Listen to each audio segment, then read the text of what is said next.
Nifty के fix income के head अनुराग मित्तल जुड़े हैं और कुछ देर में हर्षिता भी आपको स्क्रीन पर नजर आएंगी और इस कवरेज को हम आगे बढ़ाएंगे। चलिए, आप सभी को इस शो में जुड़ने के लिए बहुत बहुत शुक्रिया। सबसे पहले बात करते हैं अदिति आपसे, क्या एक्सपेक्टेशन है आपकी? जो हमारा एक पोल है वो ये कह रहा है कि कुछ लोग बहुत एक बहुत ही एक्सट्रीम माइनॉरिटी 20% तो शायद रेट कट भी एक्सपेक्ट कर रही है, लेकिन काफी लोग स्टांस चेंज एक्सपेक्ट कर रहे हैं। आपका क्या व्यू है? देखिए, मेरा भी यही व्यू है। अगर हम जो ग्रोथ और इन्फ्लेशन के डायनामिक्स बन रहे हैं उनको देखें तो Q1 में जीडीपी का ग्रोथ एपीसी के फोरकास्ट से अंडरशूट हुआ था और Q2 में जो सीपीआई इन्फ्लेशन है वो भला ही डेफिनेटली वो सितंबर का प्रिंट एक रिबाउंड दिखाएगा जो बेस इफेक्ट लेड कंप्रेशन थी जुलाई और अगस्त में उससे, लेकिन फिर भी जो ओवरऑल Q2 का प्रिंट आएगा सीपीआई इन्फ्लेशन का वो एमपीसी के फोरकास्ट से काफी नीचे होगा। तो मुझे लग रहा है कि इस सिचुएशन में स्टांस चेंज एमपीसी कंसिडर कर सकती है। रेट कट इस पॉलिसी में तो हम बिल्कुल भी एक्सपेक्ट नहीं कर रहे। स्टांस चेंज इसलिए एक्सपेक्ट कर रहे हैं कि अगर अभी स्टांस को न्यूट्रल कर दिया जाता है तो दिसंबर की पॉलिसी में एमपीसी व्यू ले सकती है कि रेट्स काटना उस समय पर अप्रोप्रिएट है कि नहीं है तो डेफिनेटली तब भी रेट कट जरूरी नहीं है कि अगर इस बार स्टांस चेंज कर दिया तो अगली बार करना ही करना है। लेकिन एक ही पॉलिसी में स्टांस भी चेंज करना और रेट भी कट करना मेरे हिसाब से वो थोड़ा सा सिग्नल ठीक नहीं होगा मार्केट्स के लिए। इसलिए अभी स्टांस चेंज करें और दिसंबर की पॉलिसी ओपन रखें। अगर रेट कट अप्रोप्रिएट लगता है तो करें, नहीं लगता तो उसको डिले कर दें। ओके, बिल्कुल। हर्षिता भी जुड़ी है हमारे साथ स्टूडियो में और हर्षिता ने इस बार एमपीसी की थी, तो इसके लिए हर्षिता गुड मॉर्निंग। मॉर्निंग अनुज। जैसे अदिति कह रही है वही स्टांस में ही बदलाव का अनुमान ज्यादातर लोगों का है। रेट का थोड़ा सा प्रिएम्प्टिव हो जाएगा अगर इस समय आता है। आई थिंक आरबीआई ज्यादा अपने डेटा को देखना चाहेगा, यही ज्यादातर जानकार कह रहे हैं। लेकिन I am keen to understand कि मार्केट किस तरह से इसको अप्रोच करना चाहेगा, क्योंकि मार्केट वक्त से पहले किस्मत से ज्यादा हमेशा चाहता है। तो सवाल यही है कि आज अगर सिर्फ स्टांस ही बदल गया तो किस तरह का रुझान बनता दिखाई देगा? बहुत अच्छा सवाल पूछा है हर्षिता आपने और इसका जवाब हमको 8 मिनट में मिल जाएगा। और मैं तो एक चीज बोलता हूँ हमेशा कि आरबीआई गवर्नर को कभी आप प्रीएम्प्ट मत करिए। एक इस लाइफ का उसूल है। देखिए, अगर रेट कट आ गया तो समय से पहले दिवाली आ गई, वो तो आप बहुत उसमें फायरवर्क्स। लेकिन वो नहीं भी आई, अगर लिक्विडिटी को लेकर अगर गवर्नर साहब ने बोल दिया कि अब थोड़ा लिक्विडिटी टाइट हो गई, अब हम थोड़ा सा एक कोशिश करेंगे लिक्विडिटी मेजर्स डालने के लिए। आरबीआई गवर्नर ने लगातार पिछली पॉलिसी में भी बात कही थी कि जो पैसा स्टॉक मार्केट में जा रहा है, बैंकों का डिपॉजिट लूज हो रहा है उससे, और उससे बैंकों को काफी कंसर्न है।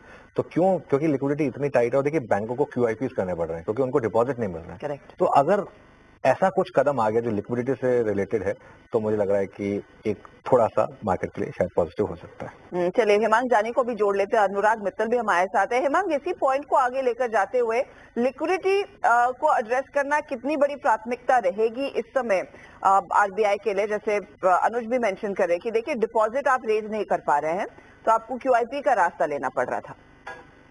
तो ये एक डेफिनेटली चैलेंज पिछले 2 क्वार्टर से तो हम देख ही रहे हैं। पर अगर आप ये पर्टिकुलर क्वार्टर के प्रीव्यूज कुछ बैंक्स के देखें तो मुझे लगता है कि इतना बड़ा इशू नहीं है। जो मैंने देखा कि जो बैंक से प्रीव्यूज दिए हैं तो डिपॉजिट ग्रोथ काफी ठीक ठाक ही है। और अगर आप देखें ग्लोबली भी जो इंटरेस्ट रेट्स है वो ठीक ठाक है। जो पोजीशनिंग है वो है कि थोड़ा और रेट कट होगा। इस पे डिपेंड जरूर हो सकता है कि अभी एक बार 50 बेसिस पॉइंट हो गया तो उसमें आगे ग्लोबली अगर 25 होगा, कितने पॉइंट ऑफ टाइम में होगा, पर ठीक ठाक है। क्रूड के दाम संभल चुके हैं और एक फैक्टर ये भी होगा कि जो कमोडिटीज है वहां पे अगर थोड़ा सा हमने एक स्पाइक देखा है तो कितनी हद तक वो स्टेबलाइज होते हैं वो एक इम्पोर्टेंट फैक्टर रहेगा। बट मोरलेस मुझे लगता है कि स्टैंड चेंज के अलावा कोई बड़ी सरप्राइज की उम्मीदें कम है। Liquidity situation is not that bad. I think liquidity is more driven by the जो हमारे यहाँ पे डोमेस्टिक मार्केट में जो प्रमोटर की जो ब्लॉक डील्स के थ्रू सेलिंग हो रही है या ह्युंडई का जो आईपीओ आ रहा है उसके चलते हुए थोड़ा सा लिक्विडिटी का क्रंच जरूर है, बट मैं नहीं समझता कि अदरवाइज मार्केट में कोई लिक्विडिटी रिलेटेड इश्यूज है। और 10 ईयर बॉन्ड यील्ड भी अगर आप देखें तो स्टेबल है, वी आर समवेयर अराउंड 6.9, तो ठीक ठाक ही रहेगा मेरे ख्याल से। एक और चीज जिस पर मार्केट काफी क्लोजली नजर रख रहा है वो है कॉस्ट ऑफ क्रेडिट। उस कॉन्टेक्स्ट में एक रेट कट तो बैंकों के लिए भी एक बड़ा रिलीफ रहेगा, या फिर आपको लग रहा है कि अब जितना मौका है उससे ज्यादा मौका नहीं मिलने वाला है डिपॉजिट्स बेहतर रेस करने के लिए, आगे तो ये और भी लुक्रेटिव नहीं होने वाला है? तो this question is for me, Harshada. जी नहीं, मैं अनुराग से पूछ रही थी। Anurag, can you hear me? Right. Thanks for inviting us. So broadly, एक रेट कट से बहुत ज्यादा बैंक की उस पे कितना इम्पैक्ट आएगा कॉस्ट ऑफ फंडिंग पे और आगे लोन पे, शायद कुछ बहुत ज्यादा असर नहीं लगता है, क्योंकि तो पहले भी रेट कट जब हुए हैं काफी समय लगता है वो लोन रेट्स के ट्रांसमिशन में, तो मैं नहीं लगता बहुत ज्यादा उससे फर्क पड़ेगा। मोर इम्पोर्टेंटली लिक्विडिटी का और खासकर जो एलसीआर गाइडलाइंस जिसपे अभी आरबीआई से फाइनलाइजेशन की आशंका है, वो काफी इम्पोर्टेंट रहेगा कि बैंक्स का उसके दौरान कितना उनको डिपॉजिट रेज करना पड़ेगा to meet the new LCR guidelines. अच्छा अनुराग, गुड मॉर्निंग। तो फिर एक रेट कट, चलिए खैर बिल्कुल सही बात है। यहाँ से आगे जाते हुए सिस्टम में आप कितने रेट कट एक्सपेक्ट करते हैं? बॉन्ड मार्केट क्या प्राइसिंग करने की कोशिश कर रहा है? I think bond market currently, अगर आप इन्फ्लेशन एस्टिमेट देखें आरबीआई का, करीब 4.5% है ना लॉन्ग टर्म। तो अगर हम ओवरऑल जो आरबीआई प्रेफर करता है रियल रेट, यानी कि इन्फ्लेशन के ऊपर जो गैप रखता है, करीब 150 बेसिस तकरीबन रखता है। तो I think 50 basis rate cut इस पॉलिसी साइकिल में बॉन्ड मार्केट प्राइस कर रहा है। अगर ग्रोथ काफी ज्यादा नीचे जाता है कंपेयर टू आरबीआई एक्सपेक्टेशन, तब शायद और रेट कट का बनेगा आशंका, बट अभी as of now 50 basis rate cut I think expectation है। 50 बेसिस पॉइंट का रेट कट, आदित्य, जब हमने बात की थी 2 दिन पहले, तो 25 बेसिस पॉइंट ही मार्केट या बातचीत हो रही थी कि वो रेट कट आएगा। ये 50 की तैयारी है क्या? अब आज नहीं, ऑफकोर्स दिसंबर पॉलिसी में।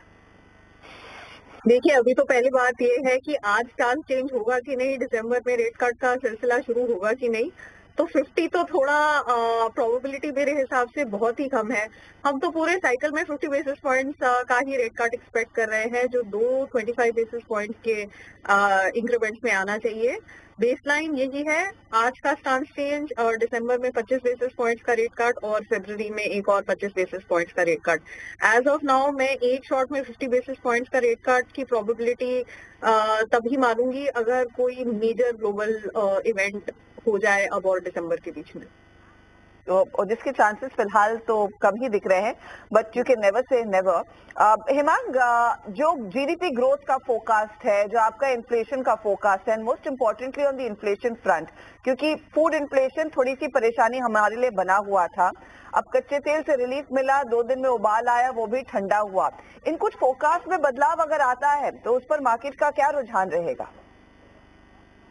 से मार्केट अभी कोई ऐसा बड़ा स्पाइक एक्सपेक्ट नहीं कर रहा है, पर्टिकुलरली जो ग्लोबल इंटरेस्ट रेट्स का माहौल है और जिस तरह से क्रूड के दाम है, उसको ध्यान में लेते हुए कोई बड़ा नेगेटिव कोई कमेंट्री हो, ऐसा मुझे नहीं लग रहा है कि हो पाएगा। Only take away from my side is that कि जो बैंकिंग सेक्टर है अर्शदा, जो कि अंडर परफॉर्म कर रहा है, उसमें कोई बड़ा ट्रिगर या कोई रिवाइवल का कोई स्कोप है क्या? तो मेरे ख्याल से आरबीआई पॉलिसी के अलावा अर्निंग्स और उसके अंदर क्या ट्रिगर्स है, उस पर मार्केट ज्यादा डिपेंडेंट रहेगा। और मुझे लगता है कि शॉर्ट टर्म में जब आपके इंटरेस्ट रेट्स थोड़े से कम होने के संकेत हो, तो बैंकिंग सेक्टर ओवरऑल मुझे लगता है कि इतना अच्छा परफॉर्म नहीं करता है। तो एक देखना चाहिए कि कोई बड़ा उसमें कोई संकेत आरबीआई गवर्नर की तरफ से आता है कि नहीं, बट ओवरऑल मेरे ख्याल से मार्केट के लिए कोई बहुत बड़ा टेक अवे नहीं होना चाहिए। नहीं, वो बिल्कुल सही बात कही आपने हेमांग, क्योंकि टाइम लगता है उस ट्रांजिशन में लेकिन एक सवाल ये भी उठता है कि क्या स्पेशली क्योंकि पीएसयू बैंक ऑलरेडी इतना अंडर परफॉर्म कर चुके हैं, अगर लिक्विडिटी को लेकर गवर्नर ने कुछ कहा और कंसिडरिंग वैल्यूएशन जो इस समय बैंक निफ्टी में और जो पीएसयू बैंकों में है, क्या वहां पर फॉर एग्जांपल एसबीआई जैसे स्टॉक में क्या एक इन्वेस्टमेंट बेट बनेगी, ये भी या अभी अवॉइड करेंगे यहाँ पर? डेफिनेटली आई थिंक जो अंडर परफॉर्मेंस हुई है बैंकिंग सेक्टर की, और पीएसयू बैंक अगर आप देखें पिछले 2-3 महीने में बहुत बड़ा अंडर परफॉर्मेंस है, और कुछ स्टॉक्स में डेफिनेटली मुझे काफी अट्रैक्टिव लग रहा है, जैसे एसबीआई हो गया, बीओबी हो गया, और ये दोनों के नतीजे भी मुझे लगता है कि ये तिमाही में काफी अच्छे आएंगे, और जो पिछली तिमाही में फ्लैटिश ग्रोथ था उसके सामने मुझे लगता है कि स्टेट बैंक के अंदर लगभग 14% की ग्रोथ आएगी, बीओबी से भी बेहतर आएगी। तो डेफिनेटली मुझे लगता है कि सिलेक्टिवली पीएसयू बैंक्स में एक बाइंग का अट्रैक्टिव वैल्यू जोन बन रहा है, और इवन प्राइवेट बैंक्स में भी वैल्यू जोन है, पर मुझे लगता है कि आउट परफॉर्मेंस का ट्रिगर अभी भी नहीं है। हाँ, मार्केट इस बीच आपकी स्क्रीन पर रख देते हैं। निफ्टी 51,000, निफ्टी बैंक 51,056 के आसपास ट्रेड करता हुआ, निफ्टी खुद करीब 65 पॉइंट ऊपर है। इस समय आपके लिए निफ्टी बैंक के कंट्रीब्यूटर्स एक बार लेकर आते हैं, क्योंकि 10 बज चुके हैं। अब कुछ ही देर में वो डिटेल्स आना शुरू हो जाएंगी कि आरबीआई ने अपना स्टांस चेंज किया है या नहीं, रेट्स को लेकर यहाँ से आगे क्या आउटलुक है, जीडीपी फोरकास्ट, इन्फ्लेशन फोरकास्ट, वो इनफैक्ट फ्लैशेस कभी भी आएंगे। लेकिन निफ्टी बैंक के कंट्रीब्यूटर्स स्पेशली इस अनाउंसमेंट और इन डिटेल से पहले आपके सामने